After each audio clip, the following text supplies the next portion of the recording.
पढ़ी तो हमें उनकी याद आई, वैसे तो याद नहीं आती उनकी हमें। एक याद सताती है, तो याद किसकी सताती है? शिव बाबा की, मतलब जिससे बहुत प्यार होता है ना, जो जिधर में हमारे समाया होता है उसकी याद हमें सताती है। उसमें कोई भी हो सकता है, आपका पति भी हो सकता है, आपका बेटा भी हो सकता है, आपके माता पिता भी हो सकते हैं, आपकी सहेली भी हो सकती है। जिससे बहुत घनिष्ठ प्यार होता है उसकी याद करी नहीं करती, उसकी याद आती है तो हमें कई बार आंसू भी आ जाते है ना। वर्षों पहले वो हमें छोड़ के चले गए, लेकिन आज भी हमें उनकी याद कई बार सताती आपके घर है ना। तो शिव बाबा की जो याद होनी चाहिए हमारे अंदर, कौन सी याद होनी चाहिए? सताने वाली याद।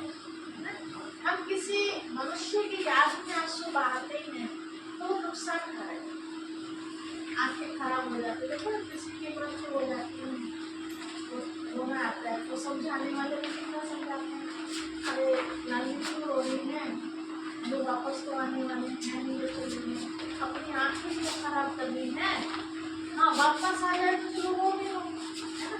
तो समझदार व्यक्तियों को समझाते हैं, और होता भी ऐसा कई लोग तो आंखें खराब हो जाती रो रो के, क्योंकि कैसे आंसू निकल रहे हैं, दुख भरे आंसू निकल रहे हैं, है ना। तो वो आंखों के लिए हमें खतरनाक हो जाती है। एक आंसू होते हैं जो प्यार में आते हैं, जो दुख में नहीं आते, प्यार में किसी के आंसू आते हैं, है ना। तो उन आंसुओं की कीमत है, चाहे वो आप परिवार में किसी के प्यार में आंसू बहा रहे हैं, दुख में नहीं प्यार में, चाहे वो प्रभु के प्रेम में आंसू बहा रहे हैं, तो वो आंसू हमारे मोती बन जाते हैं, और मोती की वैल्यू होती है ना। जब प्रभु के प्यार में आंसू बहाते हैं तो वो हमें हाथों में ले लेते हैं आंसू। तो ऐसी याद कब होगी? जब हमें उनके बारे में पूरी जानकारी होगी। जैसा भी गीत बज रहा था, होंगे उनकी याद में, है दरबार तुम्हारे आया हूँ, है ना, कितने अच्छे शब्द। तो जब बाबा के गीत बजते हैं ना तो ऐसा महसूस क्या करो ये आपके ही दिल के उद्गार है, मोबाइल में नहीं बज रहा, आप गा रहे। जैसे हम पहले भी गीत सुनते थे, दुर्गा माँ का गीत बज रहा है ना, तो किसकी मूर्त सामने आती है? गणेश जी के तो नहीं आते, है ना। गणेश जी के बज रहे हैं तो राम जी को नहीं आते, है ना। राम जी के बज रहे हैं तो हनुमान जी को नहीं आते। जिसके हम भजन सुन रहे होते हैं उनकी मूर्त ऑटोमेटिक हमारे सामने आती है। भैया दोस्त के रक्षाबंधन के गीत बजते हैं तो मामा तो याद नहीं आता, कौन याद आता है रक्षाबंधन? ऑटोमेटिक कहीं भी बज रहा होगा गीत, है ना, मेरे कानों में तुरंत मुझे अपना भैया याद आ जाता है ना। माँ के गीत बज रहे होंगे, दुर्गा माँ या अपने जन्म देने वाली माँ हमें याद आ जाए। कैसा संबंध है देखो शब्दों के साथ, किसने याद दिलाया? ऑटोमेटिकली उधर सुना, कानों में जैसी आवाज आई वैसे हमारी बुद्धि वहां पहुंची। ऐसे हम बाबा के गीत भी जब सुनते हैं तो कौन सामने आए? बाबा साहब। कौन सा बाबा? ज्योति बिंदु बाबा, है ना। इस चित्र में भी दिखाया नीचे ना, बहुत सारे दिखाए ना, सफेद कपड़े वाले बैठे हैं और ऊपर शिव बाबा। तो देखो शिव बाबा की याद में बैठेंगे सब, तो शिव बाबा की किरण सबके ऊपर पड़ रही है ना। तो ऐसा आप भी महसूस किया करो, हम सब बैठे हैं और हमारे सामने देखो बाबा की किरण के नीचे देखो, बहुत आनंद इस चित्र में दिखाया है। पहले इसको हम समझ लेंगे। कल का क्लियर है सर? कुछ ना ओम का मतलब नहीं, तो जैसे कहीं पर ओम ही लिखा है तो हाँ, वो भक्ति मार्ग में ओम को परमात्मा समझ गया है ना। तो इस कारण खाली ओम ही लिखा, ओम माना परमात्मा। कहीं भी आप किसी से भी पूछेंगे ना, कोई भी ओम का आत्मा नहीं बताएगा, पूछ कर देखो, मतलब वो अज्ञान का चल। हाँ, वो अज्ञान का चल। अगर हम रूप में देखें ना ओ माँ, तो मैं तो अपने लिए आया, ओ यू कर दो तो किसके लिए आएगा? शिव बाबा के लिए आएगा, है ना। क्योंकि रूप में दोनों शिव बाबा भी ऐसे प्रकाश में है, मैं आत्मा भी ऐसे प्रकाश में। और जो मैं है तो अपने लिए, यू है तो शिव बाबा। इससे क्लोज कराने से कहते हैं कि ओम का उच्चारण तेज करके हाँ हाँ, वो ओम का उच्चारण करने से बहुत सारे लाभ हैं। एक दो लाभ मैं आपको बता दूँ। तो हम ओम बोलते हैं ना, खाली ओम बोलते हैं मुंह से तो लाभ नहीं होगा, लेकिन अगर उसके स्वरूप में हम टिकेंगे तो लाभ होगा। ओम कहा तो अपने आप को यहाँ ओ जैसे मैं आत्मा देखी, ठीक है। और दोबारा फिर ओम कहा तो सामने किसको देंगे आप? शिव बाबा को। अपना कनेक्शन शिव बाबा से जोड़ो, ठीक है। उनकी किरण मेरे यहाँ तक पहुँच गई तो कनेक्शन जुड़ गया मेरा। तो जितने बार भी हम ओम करें तो वहां से किरण आते हुए देखिए शिव बाबा से, और अपने अंदर समाधि देखिए। हमारे पिताजी तो बहुत आसान तरीका और बताते हैं कि पूरे ब्रह्मांड में दो प्रकार की शक्ति है। पूरे ब्रह्मांड के एक निगेटिव एक पॉजिटिव, मतलब अच्छी पावर और गलत पावर। लेकिन आज के टाइम देखो तो ज्यादा जो प्रभाव है वो किसका है? गलत का है ना। जैसे समझो एक बाल्टी अमृत है आपके पास, उस अमृत को जहर बनाने के लिए कितना जहर काफी है? एक बूंद जहर, पूरा अमृत की बाल्टी जहर बन गई। लेकिन एक बाल्टी जहर को अमृत बनाने के लिए कितना चाहिए, है ना? मुश्किल हो जाएगा। तो आज की दुनिया में चारों तरफ देखो तो निगेटिविटी है, तो जहर फैल रहा है, बुराइयां ही बुराइयां हैं चारों। लेकिन हमें उठाना क्या है? अच्छा ही है। जैसे पौधा होता है, गुलाब का ही पौधा ले लीजिए आप, कहाँ खड़ा है? जब वो पूरी पर भी खड़ा हो। अब ऐसे लोग उसके नीचे पूरी तो डालते हैं, खाली तो डालते हैं, गोबर आदि, लेकिन उसमें से भी क्या निकालता है? पेड़ पुष्प निकाल, बदबू तो नहीं निकाला, नीचे जड़ में बदबू है लेकिन फूल पुष्प का तो खुशबू है। तो हमें पेड़ पौधों से भी शिक्षा ले लेनी चाहिए, है ना। आगे जो बहुत सारी बातें पता चलेगी कि किस किस तरह की शिक्षा हमें इनसे भी लेनी चाहिए। तो ऐसे संसार में कितनी भी बुराई क्यों ना हो, हमें बुराई को नहीं देखी, हमें अच्छाइयों को देखी। आज अगर देखें किसी भी मानव में अच्छाई दिखाई नहीं है, लेकिन फिर भी है। कैसे पता चलेगा? जिस दिन सारी बुराइयों से भर जाएगा ना इंसान, तो दिन उसका पाप का घड़ा टूट जाएगा। अभी कोई ना कोई अच्छाई है उसके अंदर, इसीलिए वो धरती पर चल रहा है, जी रहा है, पाठ हो जा रहा है। अब वो अच्छाई कौन सी है वो हमें ढूंढनी है। अब ढूंढने के लिए तो मेहनत करनी पड़ेगी।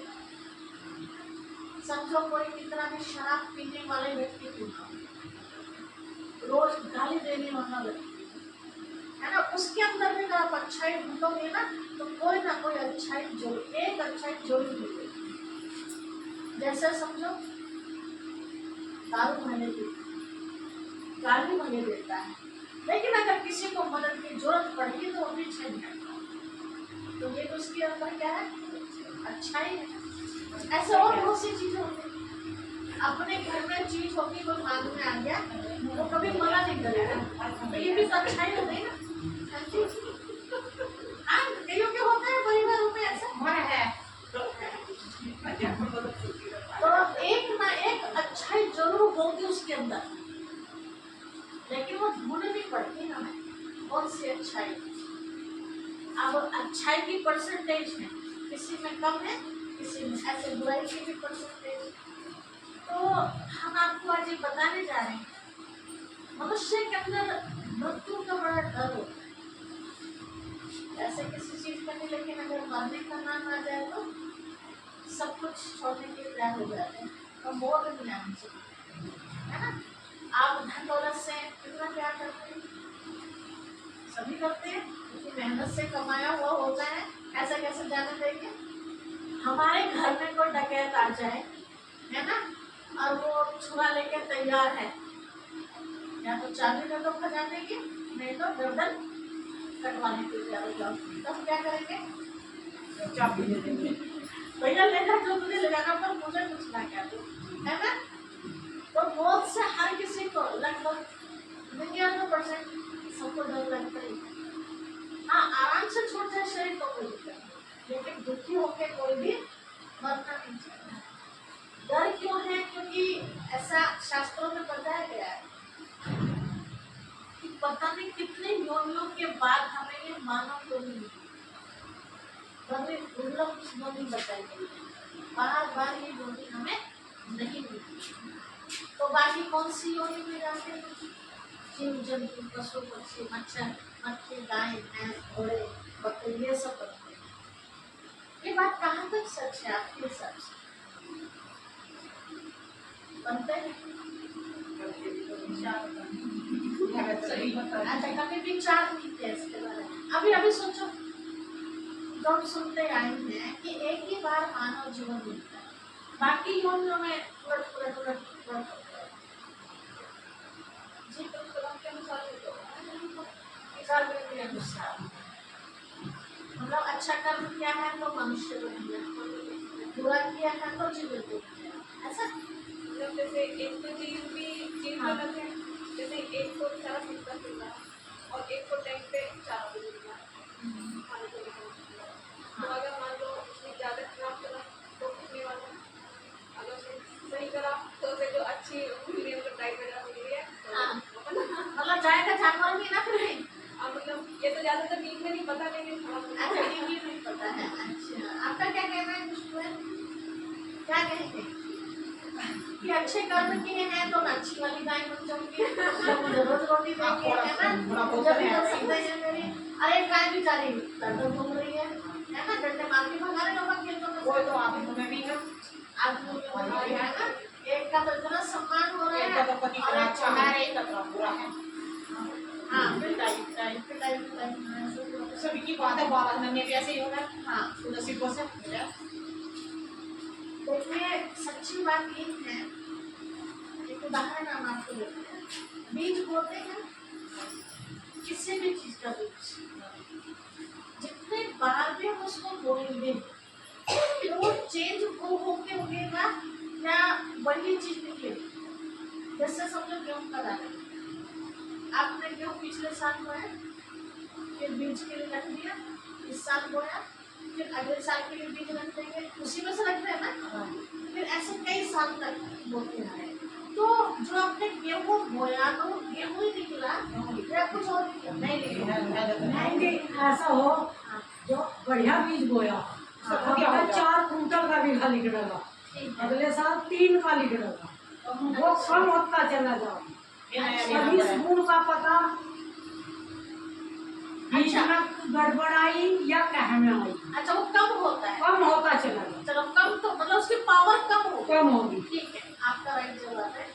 लेकिन मक्का तो नहीं बना नहीं गेहूँ कई बार भी हो जाओ जी, हो जाती है।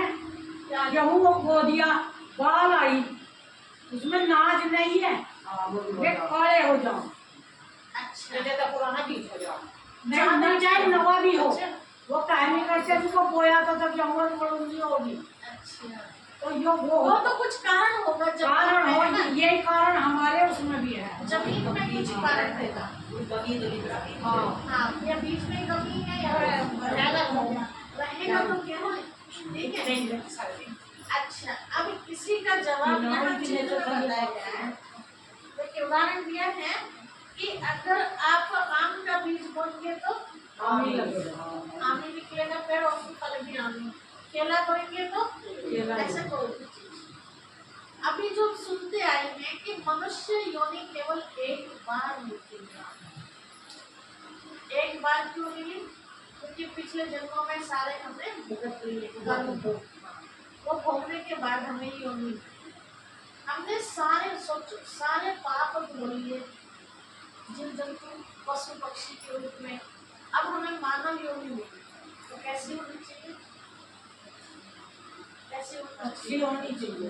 सुखी होनी चाहिए। सारे पाप तो मैंने धो लिए, लेकिन आज के टाइम में अगर हम देखें तो सबसे ज्यादा दुखी कौन है? मानव है ना? बचपन से लेकर बुढ़ापे तक सोचता जाए ये कर लो, ये कर लो, ये कर लो। पशु पक्षियों को देखो, खा पी के मस्त रहते हैं, है ना। परिवार उनका भी होता है, बच्चा चूजे को खिलाया और पंख लगे, वो कहीं उड़ रहा, वो कहीं उड़ रहा। और मानो 100 साल के भी हो जाएंगे तो भी जी किस में पड़ा रहेगा। बच्चों के भी बच्चों के भी बच्चे पड़पोते तक में। तो इससे क्या सिद्ध हो रहा है कि पिछले जन्मों में हमारे पाप भूले ही नहीं है, तभी तो हमें होना पड़ा पिछले जन्म में कुछ कर दिया है, देखो हम भोग रहे हैं और आज क्या किया हमें, फिर आगे जन्म में भोगना पड़ेगा। कुछ तो यही भोग लेते हैं, कुछ जो बच जाता है वो आगे हमारे साथ हिसाब किताब होता है। तो ये जो कहा गया है कि मनुष्य जीवन अति दुर्लभ है, वास्तव में मानव जीवन में हम आएंगे और मानवता हमारे पास नहीं है तो कैसे मानव कहेंगे। इंसान के रूप में हमने जन्म लिया है और इंसानियत पना हमारे अंदर नहीं है तो क्या इंसान कहेंगे। जानवर ही खाते हो, है ना। तो ये शरीर की जो रूपरेखा है हमारे, ये कभी चेंज नहीं होगी, कितने भी जन्म ले लेना, बार बार हमें मानव का ही शरीर मिलता है। कैसे पता चले कि मानव का मिलता है? कभी आपने पूरे जन्म की कहानियां सुनी होगी, है ना। शायद आपके गांव में भी होगी, पिछले जन्म की वो कहानी बताते हैं। कभी किसी ने आज तक का रिकॉर्ड है, किसी ने कहा कि मैं पिछले जन्म में फलाने के घर में या गांव में गाय के रूप में था या कौवे के रूप में या उल्लू के किसी भी रूप में, पता है किसी ने? मानव का ही पता। मेरे इतने बच्चे थे, ट्रैक्टर था, ये खेती थी, ये था वो था, मैं ऐसे मरा, कितना तक पता है। एक जन्म नहीं, कई कई जन्मों की कहानी पता है। छोटा सा बच्चा जो भी घर से बाहर भी नहीं, पड़ोसी तक को भी नहीं जानता है। आप कहेंगे बनाई हुई कहानी है, कईयों कैसा बनता है कि छोटा सा बच्चा अपने गांव का नाम भी ठीक से नहीं जानता हो, 100 कोस दूर उनका गांव वो बता रहा है, मेरा उसे जिस नाम से पुकारता था, मेरा नाम ये नहीं है, मेरा नाम तो ये था, है ना। सारी कहानी बताता है, मेरे इतने बच्चे थे, ये थे, वो जो भी हुआ तो मुझे बता। और जब उसकी खोज की जाती है, पानी के लिए वहाँ पहुँचते हैं तो घटना सही नहीं बताते। आज इतने वर्ष पहले इस नाम का व्यक्ति मर गया, एक्सीडेंट से मरा, या ऐसे जैसे भी मरा, वो सारी घटनाएं सच्ची नहीं करती है। अब उनको तो बाहर क्यों मिल गया था ना, सोचो। जब एक ही बार मिलता है तो उनको दोबारा 4 बार कैसे मिलना चाहिए। दूसरा, अभी वैज्ञानिक मशीन निकाली है, मैंने देखी तो नहीं लेकिन पता चला है वैज्ञानिक ऐसे नोएडा में भी है मशीन, जैसे नकल है ना ऐसे निकालते हैं ठीक ठाक व्यक्ति को, और कुछ मशीनें हैं उसको लगाती हैं और कंप्यूटर के द्वारा कुछ ऐसा उसको रिपोर्टाइज करके पिछले जन्मों में ले जाते हैं। एक नहीं 5-5, 6-6 जन्म की कहानी बताता हूँ। इससे पहले मैं कैसे मरा, उससे पहले कैसे मरा, उससे पहले कैसे मरा, कहाँ था, ये सारी कहानी बताती है। जिसने भी जो भी इतिहास में हम देखते हैं, मानव की भी कहानी लिखी, देवताओं के भी पुनर्जन्म अगर हम देखें तो भी उनके मानव के रूप में नहीं।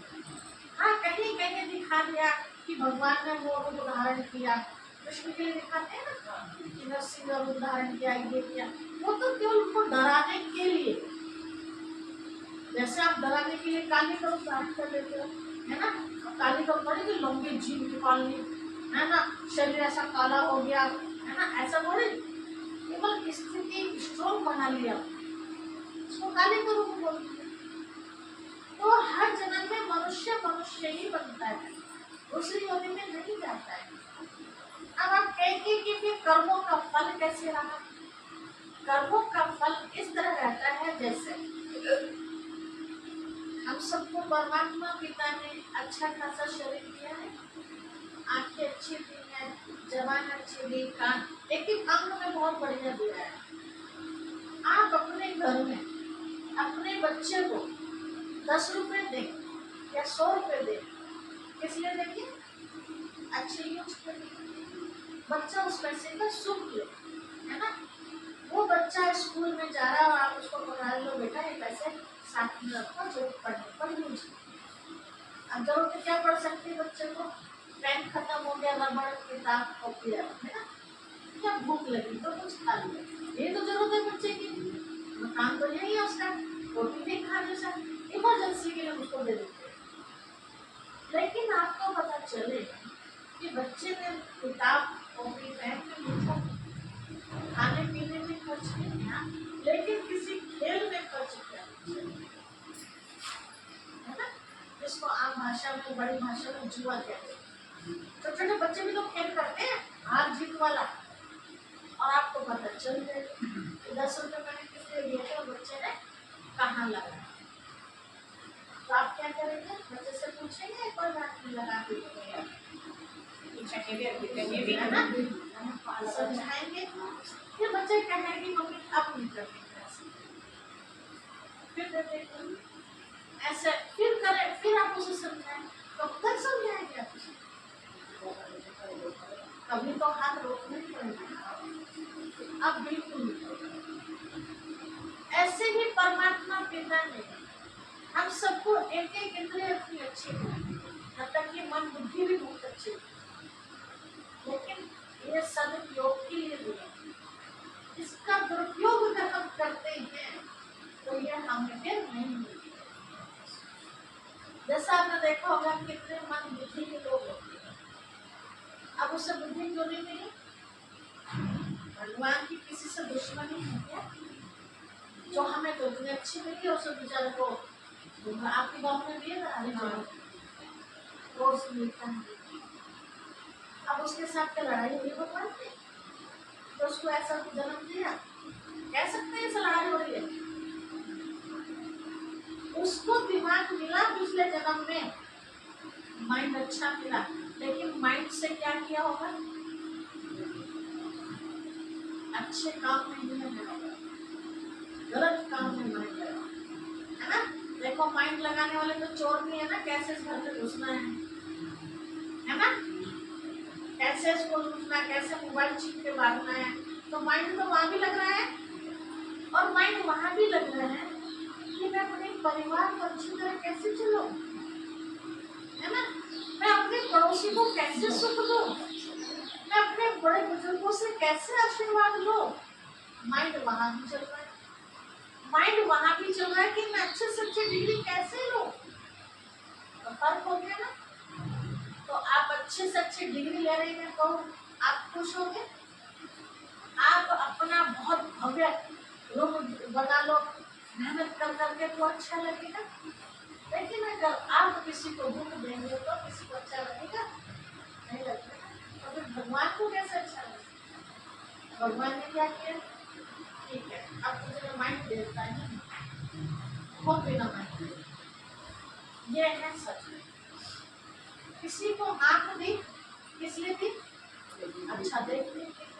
अब इसी में गलत देखते हैं, दुनिया में भी कहते हैं बुरी नजर वाले देखना नहीं, अच्छा देखने के लिए कि मेरा भाई जा रहा है, उनसे बड़े मेरे चाचा जी जा रहे हैं, मामा जी, अभी जो है ना, तो बुरी दिखाने तेरी बहन क्या गलत दिखाने किसी तो मुझे अगले जन्म में अच्छी लगती। लेकिन अगर मेरी दृष्टि खराब है किसी के लिए, या मोबाइल में समझो, टीवी में देखो, अच्छी चीजें देखने के लिए तो फुर्सत है नहीं मेरे पास, गंदे गंदे सीन तो नहीं देखने, तो आंखें मिली अच्छा देखने के लिए, लेकिन कर क्या नहीं मैं बुरा, तो अगले जन्म में आंखें मिलेगी।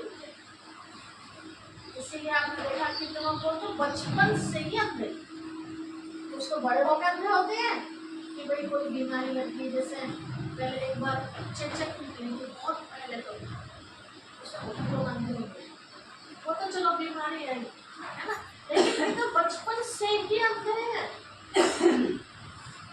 छोटी उम्र में ही चश्मा लग गया है, या एक आंख के काणे हैं, या एक आंख छोटी एक आंख बड़ी है, या महंगा महंगा देखते हैं, कितनी वैरायटी आप देखते हैं। तो ये क्या है, ये सजा नहीं है, ये सजा है। तो इसलिए ऐसा मुख की बात आप ले लीजिए, इतने बचपन से ही गूंगे हैं, है ना, करते फिरते हैं, अपनी बात कह ही नहीं पाते, मुख किस लिए मिला है, कुछ अच्छी बात नहीं है ना, लेकिन अच्छी बात नहीं कह सकते, बुरी बातें कितनी भी कहलवा लो, चुगली कितनी भी करवा लो, लेकिन ज्ञान की बात आ जाए तो पता नहीं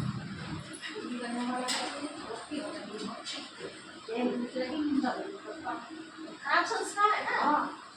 माता जी सामने आ जाए, बैठे जब तक ना अच्छा बैठे, कुछ दे देते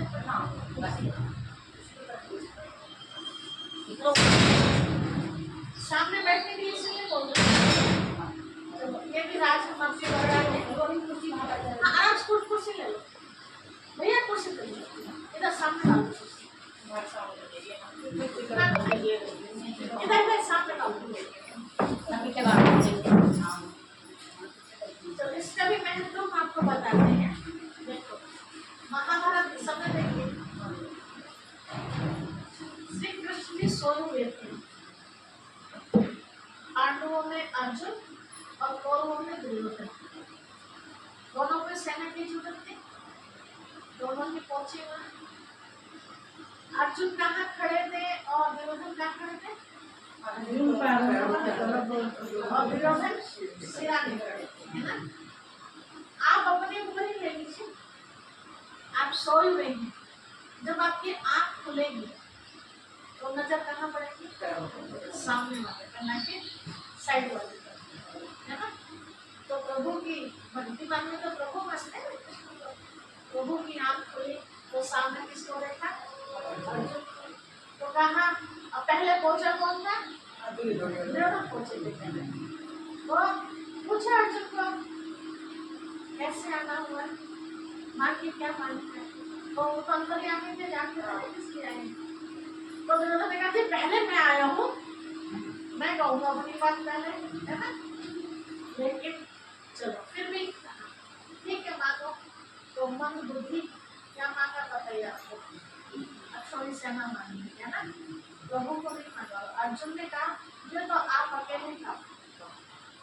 तो ये मैं बताना चाह रही, एक और चीज दिखाई कृष्णा में कि देखो जो हम सोचते हैं ना, जैसा भी हम करते हैं, हमारे अंदर एनर्जी पैदा होती है, पावर, और ज्यादातर जो पावर निकलती है वो नजरों से निकलती है। ऐसा देखा है असली, कृष्ण जी छोटे से थे और कोई असुर थे, पता नहीं कौन था, तो वो उससे मुकाबला करने के लिए आए थे कृष्ण से। वो रथ पर थे और कृष्ण बालक नीचे थे। तो कृष्ण ने कहा भाई युद्ध तो बराबर वाले से की जाती है ना, मैं नीचे हूँ तो आप भी रथ से नीचे उतरिए। तो अच्छा ठीक है, वो तो इतना बड़ा राक्षस था, राजा। अब वो बालक 8-10 साल का बच्चा दिखा है कृष्ण को। तो कृष्ण ने कहा एक शर्त है, मैं आपसे युद्ध करूंगा, लेकिन एक शर्त है, क्या, कि मैं भागूंगा आप मुझे पकड़ोगे, जब मुझे अगर आपने मुझे पकड़ लिया तो मैं युद्ध करूंगा, अब मैं तो युद्ध नहीं करूंगा। अब उसको तो अहम था ना, राक्षस बालक कितना भागेगा, थक जाएगा भागते भागते। तो कहा ठीक है मंजूर है। तो दुपट्टा तो पड़े होते हैं कृष्ण के गले में, तो भागता थोड़ी दूर देखे दुपट्टे को हिला हिला के आ जाओ फिर भाग जाता। ऐसे भागते भागते गुफा में घुस गए। वहाँ अंदर गुफा में तो ऋषि सोए थे बहुत, तो ऋषि जी ने तपस्या करके प्रभु से वरदान मांगे कि प्रभु मैं बस ध्यान करना चाहता हूँ, मेरे नींद को खंडित ना, है ना। तो प्रभु ने वरदान, जो भी खंडित करेगा वो भस्म हो जाएगा। भगवान ने वरदान दे, सो जा बच्चा आराम से। बेचारा सोएगा इसलिए अंदर कोई डिस्टर्ब ना करे, गुफा में बहुत कुछ। तो श्री कृष्ण जी वहाँ गए, देखा अच्छा तो अपनी जो छड़िया थी ना कृष्ण की, वो उसके ऊपर देखा होगा, याद आ गया, वो उसके ऊपर डाल के और वहां साइड में चिपक के खड़े होना। अब ये हाफते हाफते भाग रहे जा रहे, देखा तो क्या सोचा राक्षस ने, अच्छा अब थक गया है ना तो सो गया है ना।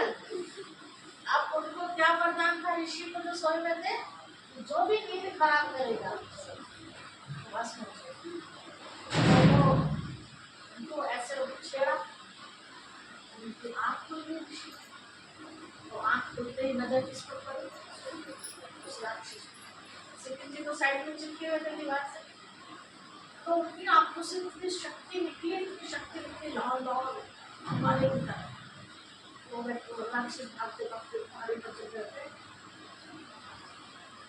तो मतलब ये दिखाया कि ये पावर होती है हमारे अंदर और नेत्रों से निकलती है, दूसरा उंगलियों से निकलती है।